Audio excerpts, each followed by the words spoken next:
Olá, como você está? Hoje voltamos com a atividade da nossa disciplina de micro e imuno, com nossa segunda aula de micologia. Estou até me perdendo em onde é que a gente está. Na aula passada, nós estudamos a respeito das características gerais dos fungos, falamos a respeito dos fungos filamentosos e falamos a respeito dos fungos carnosos. Está faltando para a gente estabelecer dois tipos de organização de fungos, que são os fungos leveduriformes e os fungos dimórficos. Então, o nosso objetivo de aprendizado para essa aula é conhecer as características principais dos fungos leveduriformes e dos fungos dimórficos e associar os fungos dimórficos a diversas infecções, a diversas micoses e caracterizar cada um desses grupos de doenças provocadas pelos fungos. Tudo bem? Então a gente vai começar com os fungos leveduriformes. A gente sabe que os fungos filamentosos e os fungos carnosos são fungos que são multicelulares. Ao contrário deles, os fungos leveduriformes, eles são fungos unicelulares. Então, são chamados de leveduras. Então, existem várias leveduras. A Saccharomyces cerevisiae, por exemplo, é uma levedura utilizada para a produção de cerveja, para a produção de pão. Então, a gente tem leveduras que são responsáveis pela nossa alimentação. A maioria dessas leveduras são esféricas ou ovais. Elas não são perfeitas, são esferas perfeitas. Elas têm as deformidades. São parecidos com cocos. Lembra lá das bactérias, a estrutura dos cocos? Só que os fungos, eles são estruturas maiores do que os cocos, porque eles são indivíduos eucariotos, contêm todas as organelas membranosas, então eles precisam de estrutura, uma organização celular maior. Deixa eu ver que horas são para não me perder. Ok. A gente pode ver o desenvolvimento dessas leveduras em vários momentos na nossa vida. Um que a gente é bastante comum é a formação desse pó branco em frutas que estão em processo de apodrecimento, né? As frutas que passaram do ponto. E esse pó branco é visível a olho nu. Eu gosto muito de ver esse pozinho branco quando quando eu compro banana da terra, não sei se chamam aqui banana longa, aquelas bananas de fritar ou então fazer o mingau de banana. Eu gosto de fritar banana quando a banana já está bem madura. Então ela tá para muita gente ela já está já está estragada. O que eu faço? Eu vou até a frutaria, compro as bananas mais maduras que eu consigo. Coloco dentro de um saco, amarro para abafar, gerar o ambiente adequado para o crescimento do fungo e coloco sobre a geladeira ali e esqueço lá uma semana e pouco. Quando eu vejo que houve a formação desse pó branco, a casca da banana já está toda preta e esse pó branco já recobriu toda a banana, está no ponto de fazer o mingau ou de fazer a fritura da banana. Essa disseminação desse pó branco é porque os fungos estão utilizando a matéria orgânica da banana para se proliferarem. Égua, Ruth, você vai comer banana fungada? Não, claro que eu vou fazer a higienização com água, com boa não, com vinagre, depois eu vou tirar a casca, né? E aí eu faço ainda assim a fritura, a cocção dessa banana. Eu não vou comer essa banana in natura, tudo bem? Não vou comer a fruta. Eu vou comer um derivado que vai passar por um processo de cozimento, seja ele o mingau ou seja ele a fritura da banana. Mas para mim é a melhor forma de fazer banana frita é quando a banana já está coberta pelas leveduras formando esse pó branco. Eles normalmente se reproduzem por brotamento. O que é brotamento, Ruth? É a divisão de uma célula-mãe, com seus núcleos e suas organelas, em duas células chamadas de células filhas. Novamente, aqui a gente tem uma reprodução assexuada. Lá nos fungos filamentosos e nos fungos carnosos, a gente viu que eles liberam esporos, eles liberam conídeos, né? Por quê? Porque eles são estruturas multicelulares, então eles têm as hifas vegetativas, as hifas aéreas ou reprodutivas, produção de esporos, eles têm uma estrutura organizacional. A levedura não tem essa estrutura, ela é formada por uma célula só. Então, como é que ela faz? Ela faz a divisão de uma célula, seu núcleo, seu material genético e todas as organelas são duplicadas e divididas entre duas células, chamadas de células filhas. As leveduras podem apresentar-se de uma forma que geram o que a gente chama de pseudohifas. Como assim, Hudson? A gente sabe que as leveduras são fungos unicelulares, mas elas gostam de se parecer com fungos multicelulares. Na verdade, a gente vai ver uma micrografia de uma levedura dessa, ela perde essa característica esférica ou oval e começa a fazer com que a alongar o seu corpo celular, fazendo com que isso pareça uma hifa. Então, por isso que a gente chama essa organização das leveduras de pseudo-hifas, tá? Assim como os fungos filamentosos, eles podem crescer, as leveduras, tanto em condições de aerobiose, com alta concentração de oxigênio, e de anaerobiose, com baixa concentração de oxigênio. Por que isso é importante? Porque isso traz uma vantagem adaptativa, que permite que as leveduras cresçam, se proliferem em uma quantidade bastante grande de ambientes, independente se eles têm condições, têm pressão de oxigênio suficiente ou não.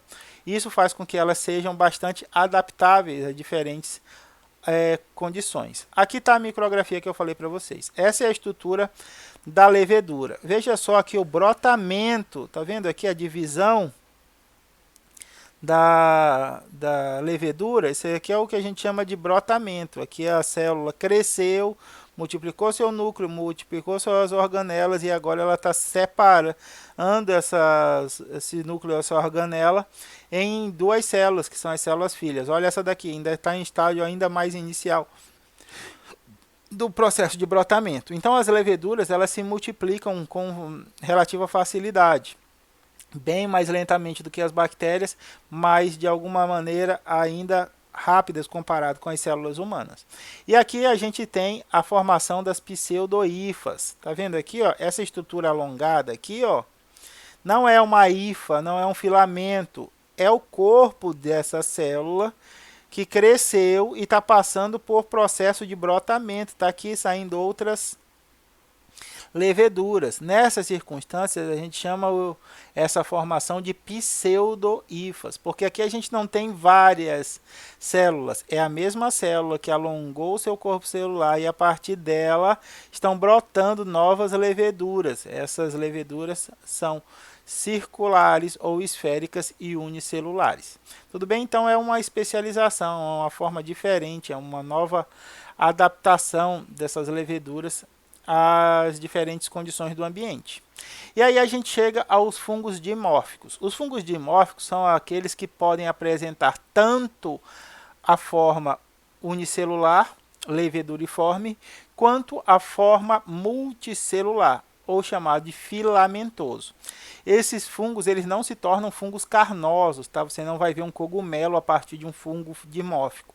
Ele vai apenas organizar-se em estrutura multicelular, né? Pluricelular, para formar os filamentos.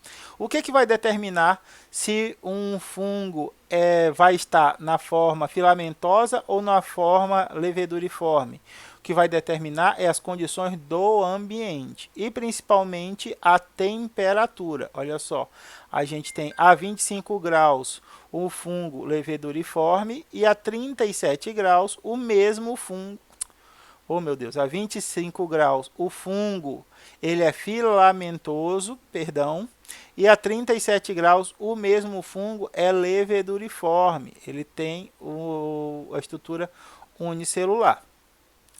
Interessantemente, a maior parte das espécies dimórficas são patogênicas para as plantas, para animais e para humanos. Isso significa o quê? Elas são capazes de provocar doenças. A maioria dos fungos de importância médica são fungos dimórficos, como a gente vai ver.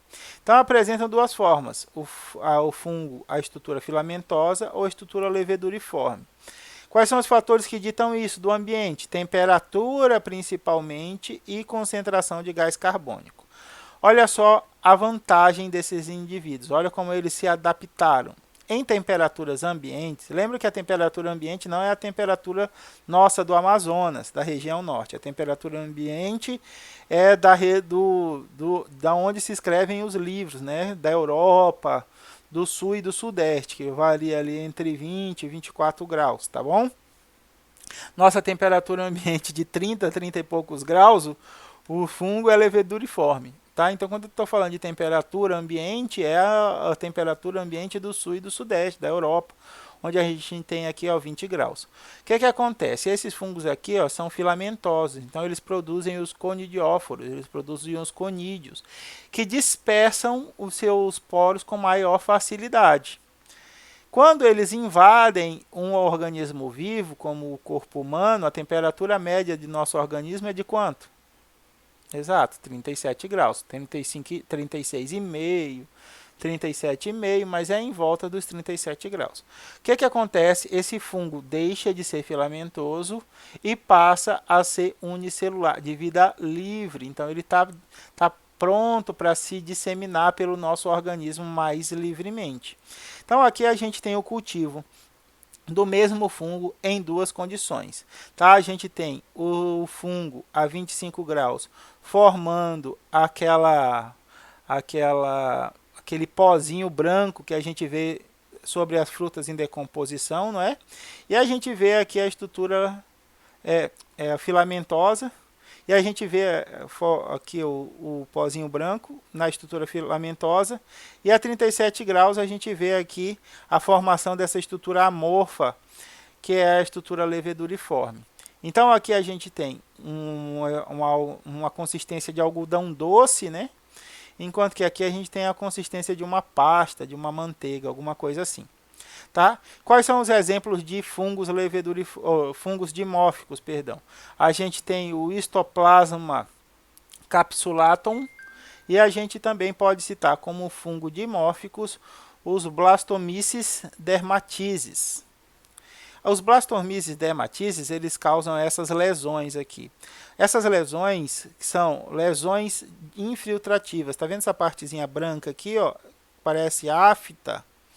São essas lesões na mucosa e no palato provocadas nas pessoas. Aqui a gente tem indivíduos com AIDS, com a síndrome da imunodeficiência adquirida, porque como eles têm imunidade menos potente, né, eles são imunocomprometidos, essas lesões elas são mais aparentes. Tá? Então, algumas das imagens vão estar relacionadas com a AIDS, porque devido à imunossupressão, o vírus consegue se disseminar e desenvolver sintomas ainda mais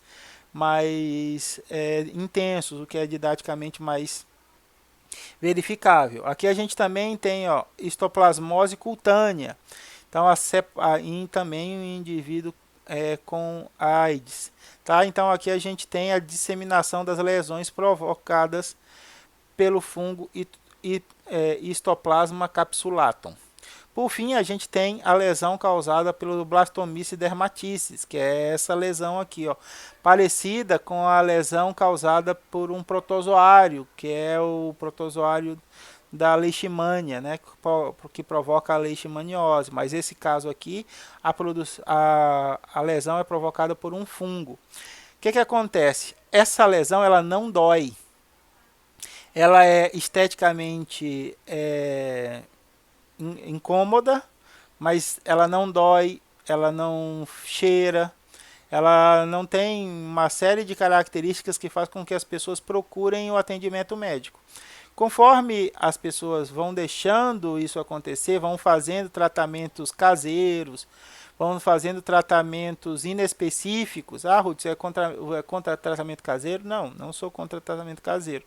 Desde que não seja para doenças graves, assim como as micoses, tá? Nessa circunstância, o melhor a fazer, que enquanto o fungo está se instalando e a lesão está em fase inicial de desenvolvimento, é procurar assistência médica, procurar o diagnóstico adequado para iniciar os tratamentos, porque como a gente vai ver, o tratamento de doenças fúngicas pode levar muito tempo por causa das características de crescimento desse fungo. Para alcançar esse nível de crescimento aqui também, essa lesão não foi de uma semana para outra, nem foi de um mês para o outro. Essa lesão aqui já deve ter algum tempo, 6 meses a 1 ano de lesão. Se a pessoa não for atrás desse tratamento, ela tende a se disseminar por maior parte do rosto, invadir o palato duro na boca, provocando perfuração do palato duro, pode fazer a perda da cartilagem nasal, fazendo com que a estrutura nasal seja deformada, então causando lesões bastante intensas, né? Devido a essa característica de as pessoas demorarem para procurar o atendimento médico. Se isso aqui estivesse doendo, se estivesse sangrando, rapidamente a pessoa procuraria o atendimento médico, mas como não causa dor e não tem essas outras desvantagens, as pessoas demoram para procurar o atendimento médico, ficam tentando fazer tratamentos paliativos, enquanto que o fungo só cresce. Quanto mais demora para buscar atendimento médico, mais demorado é o tratamento para a resolução da lesão da micose. Então a gente tem também para os fungos leveduriformes e também para os fungos dimórficos a reprodução do tipo assexuada. Os fungos dimórficos, eles podem produzir esporos. E a importância desses esporos? A importância desses esporos nos fungos dimórficos vão ajudar a identificação do fungo para que saibam as consequências médicas que ele pode se desenvolver. Então, tanto os fungos leveduriformes quanto os fungos dimórficos, eles se produzem por reprodução assexuada. Os fungos dimórficos produzem esporos, enquanto que os fungos leveduriformes eles se reproduzem por brotamento. Então a gente precisa descrever um pouco o que é uma reprodução assexuada e o que é reprodução assexuada e o que é reprodução sexuada. Na reprodução assexuada tem fusão de gametas, tem troca de material genético. Então existem a célula sexual masculina e a célula sexual feminina. Elas são haploides, né? Só tem metade da informação genética e quando se fundem, elas formam um zigoto, diploide, com a informação genética completa. Nessa circunstância, a mistura de DNA, parte do DNA proveniente de origem paterna, parte do DNA proveniente de origem materna. E esses indivíduos gerados, os descendentes, eles não são geneticamente idênticos aos seus indivíduos da sua geração parental, aos seus pais, né, os indivíduos que deram origem a ele. Então essa é a reprodução sexuada. Fusão de gametas, mistura de DNA e heterogeneidade de informações genéticas. Na reprodução sexuada não há a fusão de gametas, por isso não existe mistura de DNA. Os indivíduos são geneticamente idênticos. Então aqui eu tenho uma levedura que passou por um processo de brotamento, deu origem a duas células filhas que são geneticamente idênticas. Quando nós temos organismos vivos geneticamente idênticos, nós chamamos esses indivíduos de clones, tudo bem? Os gêmeos homozigóticos, né, os gêmeos univitelinos, eles são clones naturais, são geneticamente idênticos. Existem diversos tipos de manifestações de fungos que se reproduzem de forma assexuada, mas não por isso são menos competentes em se multiplicar, em contaminar outros indivíduos. Então a gente vai falar a partir desse momento a respeito das doenças causadas por fungo. Toda doença causada por fungo é genericamente chamada de micose, tá? Então, a gente vai falar unheiro, a gente vai falar impinge, a gente pode falar pano branco, a gente pode falar uma série de nomes, mas essas lesões provocadas por fungos, elas são genericamente chamadas de micose. tá? Geralmente são infecções crônicas. Isso significa o quê? Que são infecções persistentes. Existem duas formas de manifestação de uma doença. A manifestação aguda, quando você tem o aparecimento rápido dos sintomas, que nem lá na infecção viral, a gente tem a infecção latente e a gente tem a infecção virulenta. Na infecção virulenta, você tem o rápido aparecimento dos sintomas. Isso significa que a infecção é aguda. E a gente tem a infecção crônica, como a gente tem a infecção persistente lá nos vírus. Quando o vírus não mata a célula, mas ele continua se multiplicando lentamente. Os fungos, eles sempre provocam infecções crônicas. Você vai sentir uma diferença na pele, ou na unha, ou na textura do tecido que ele vai ser afetado. Começa pequenininho, vermelhinho. Esse vermelhinho ele começa a crescer, às vezes coça, mas ele não dói. Depois de um mês você começa a ver que aquela ferida está crescendo, mas como ela não incomoda, a maioria das pessoas não vai atrás para saber o que é. O sistema imunológico às vezes é capaz de finalizar a infecção, mas quando o vírus ou o fungo começa a se disseminar, como acontece nessa circunstância, é preciso a busca de intervenção medicamentosa. Essas unhas aqui, ó, não foram de um dia para o outro que essa criança, pela estrutura da mão, é uma criança. Ó. Perdeu 4 dessas unhas. Ela primeiro começou a cair a ponta da primeira unha. Essa primeira unha ela foi toda contaminada, depois contaminou outra e outra. Então essa aqui eu tenho já anos de convivência com essa infecção. Percebam que essas pontas dos dedos aqui, elas são bastante avermelhadas e estão inchadas. Isso aqui é o sistema imunológico tentando conter a reprodução do fungos. Então essa parte aqui está sempre vermelha, ela está sempre inchada por causa da atividade do sistema imunológico tentando conter esses fungos. Mas como você viu aqui, o fungo já escapou, ele já venceu a batalha contra o sistema imunológico e, portanto, nós precisamos da intervenção. Hudson, beleza, essa criança procurou atendimento médico. Quanto tempo ela vai precisar para que todas as unhas dela voltem ao normal? 6 meses, 8 meses, 1 ano de tratamento.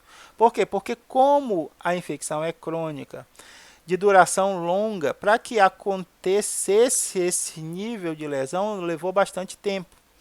Então os vírus, poxa, eu fui falar negócio de vírus e agora estou falando de vírus o tempo todo. Os fungos, perdão. Como eles levaram muito tempo para desenvolver esse nível de infecção, esse nível de lesão, e eles se multiplicam muito lentamente, a atividade dos medicamentos sobre a capacidade de divisão desses fungos também atua lentamente. Então essa pessoa vai passar por 6 meses, 8 meses, 1 ano de tratamento para ela conseguir eliminar completamente os fungos. Acontece aqui, meus amores, a mesma coisa que acontece com as bactérias, a aquisição de resistência. Por quê? Porque a pessoa começa a tomar o medicamento, é incômodo, você tem aquele compromisso com o medicamento deixa a urina com cheiro esquisito, com cor esquisita, às vezes ele tem algumas reações adversas, você tem dor de cabeça, tem náuseas. E aí os sintomas desaparecem, a unha começa a crescer, mas ainda existe fungo nos tecidos. Com 3, 4 meses, você já começa a ver a melhora nos sintomas, né? E aí nas lesões. E aí, como a unha não mais apresenta essa lesão, você para de tomar o medicamento achando que já resolveu, mas ainda existem fungos vivos no tecido, e a pessoa para de tomar, o que acontece? Eles gradativamente voltam a causar a lesão, e aí esse processo de tomada inadequada da medicação pode também desenvolver a característica de resistência nesses fungos, tá? As micoses, de acordo com o tipo de lesão que elas causam, são divididas em 5 grupos. tá? De que modo? A gente tem as micoses superficiais, como o pano branco, as micoses cutâneas, como a gente tem o caso do inheiro. A gente tem a micose sistêmica, que é quando o fungo se espalha por mais de um tecido, mais de um órgão. Então aqui a gente tem um exemplo da paracoccidioidomicose. E aqui a gente tem a infecção subcutânea, que é o caso da impinge. Tudo bem? Existem as infecções oportunistas, como a quinta classe. Nossa microbiota normal também contém fungos, assim como contém bactérias. E eles estão controlados pela nossa imunidade, nosso estado imunitário, né? Quanto mais imunocompetente você é, mais sob controle você deixa essas infecções. O que é que acontece? Quando você tem uma supressão dessa imunidade, seja ela medicamentosa, seja ela por estresse, esses fungos eles se manifestam. Um exemplo disso é a candidíase, né? Então a gente tem candidíase masculina, candidíase feminina, que é a infecção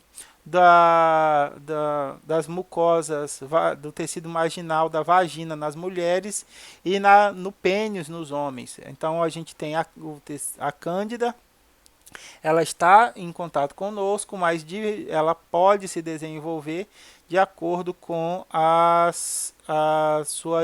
queda na imunidade. Então aqui a gente tem a parte do tecido em que cada uma dessas micose ela se manifesta. A micose superficial ela afeta essa parte córnea da epiderme aqui, né, onde essa rico em células mortas aqui, cheio de queratina, tá? A cutânea já atua no tecido epitelial subjacente, aqui no tecido epitelial colunar, tecido epitelial pavimentoso, então a gente já está na epiderme. A subcutânea vai afetar um tecido ainda mais profundo, que são o tecido conjuntivo, né? Então, o tecido conjuntivo a gente tem o tecido epitelial, aí a gente vem com a lâmina basal e aí o tecido conjuntivo abaixo. O tecido conjuntivo vai ser afetado por micoses subcutâneas, como acontece, como é o caso da impinge. E a gente tem a mucose sistêmica. Quando a micose sistêmica, quando os fungos alcançam os vasos sanguíneos em vermelhinho aqui, ou os vasos linfáticos em azul, o transporte da linfa, né, a gente tem a disseminação desse fungo por todo o corpo. E o crescimento desse fungo em diferentes sistemas, fazendo com que haja uma gravidade bastante grande desse tipo de infecção, o que torna bastante arriscado o não tratamento desse tipo de manifestação de micose. Então aqui a gente vai começar com a micose superficial. Na micose superficial, nós temos, só para saber se não deu uma hora ainda, acho que começou quase ali, deve estar quase chegando ali, tá? A micose superficial, por exemplo, é esse pano branco, que é chamado, nesse caso, é provocado pela levedura aqui, ó, pelo fungo dimórfico, nesse caso aqui, na forma de levedura, Pityriasis versicolor. É provocado por esse gene, a doença é chamada de Pityriasis versicolor. A doença, o pano branco, é chamado de Pityriasis versicolor e é causado por alguns fungos do gênero Malassezia. Então, Pityriasis versicolor é o nome para o pano branco, né? O nome técnico para o pano branco. E ele é causado pelos fungos do tipo Malassezia.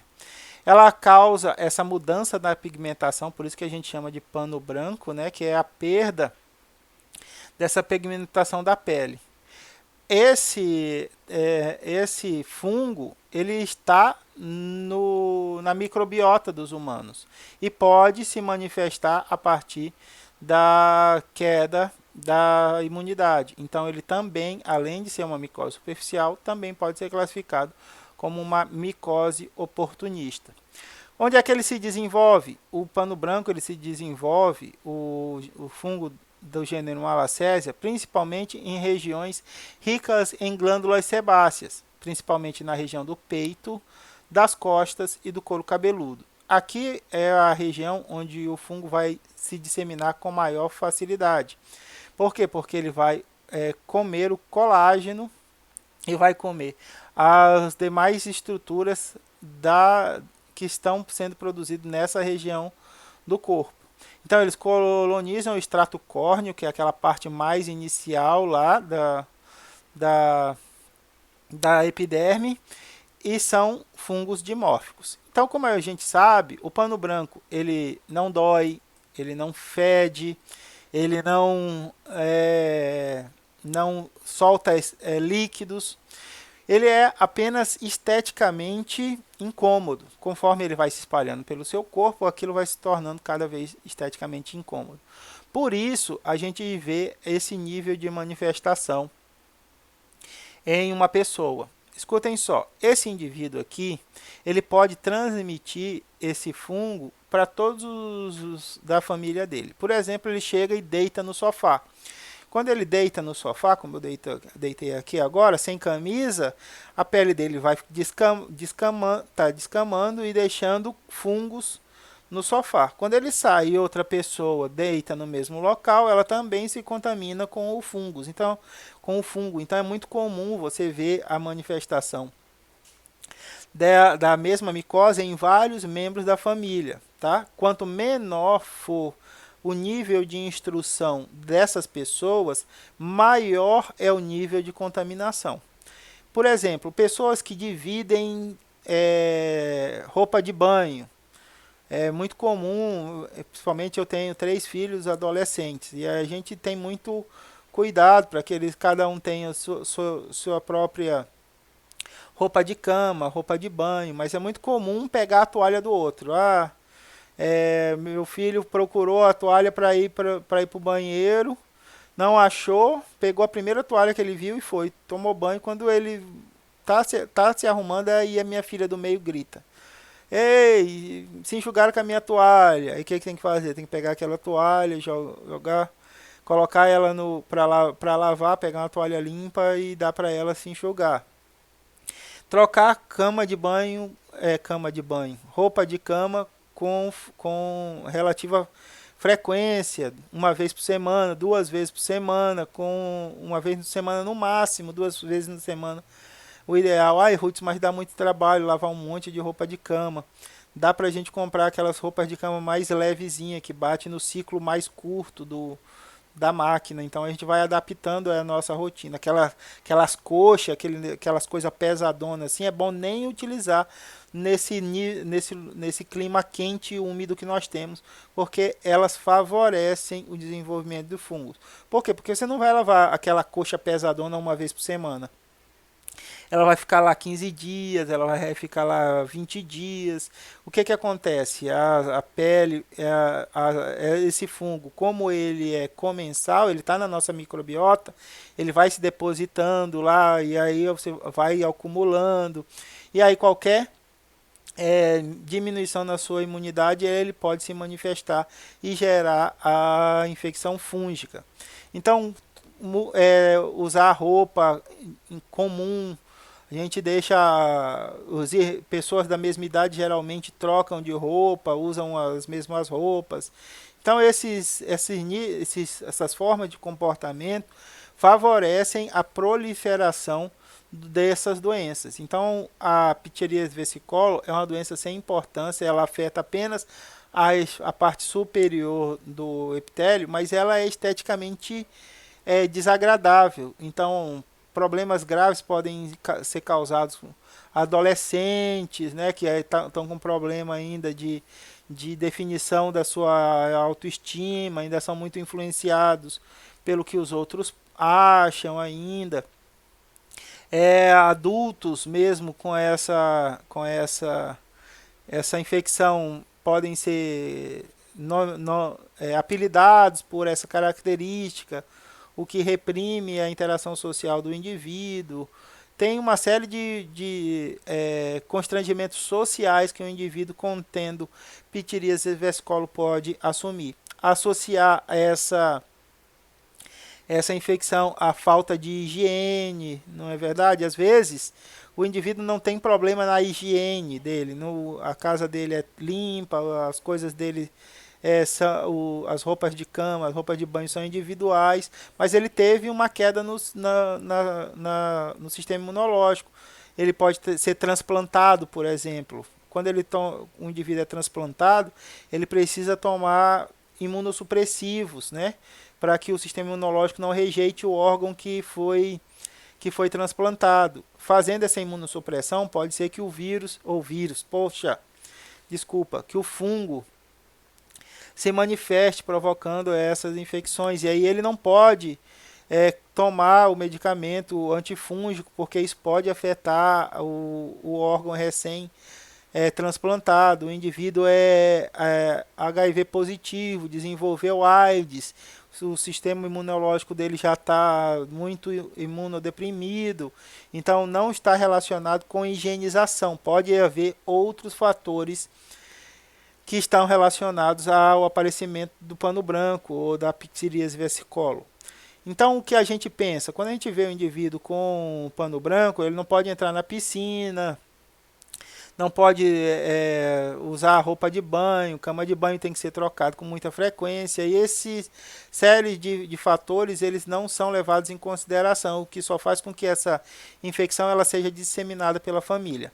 Os cuidados com a higiene ajudam a disseminar ou a evitar a disseminação do fungo dentro do ambiente familiar. Mas não os bons hábitos de higiene sozinho não vão eliminar a infecção. É preciso a intervenção médica, é preciso procurar um dermatologista. O dermatologista vai fazer os exames, vai fazer a prescrição do medicamento, tem que se cuidar, tem que tomar fazer a utilização do medicamento de forma adequada para não gerar resistência do fungo contra o medicamento que está sendo utilizado, para que a solução da micose seja definitiva, para que não fique um processo recorrente de infecção, o que pode tornar o fungo resistente, o que vai dificultar o tratamento do fungo. Ok? Vamos dar uma pausa da nossa primeira meia hora e já a gente volta com a segunda parte, vendo infecções cutâneas, subcutâneas, sistêmicas.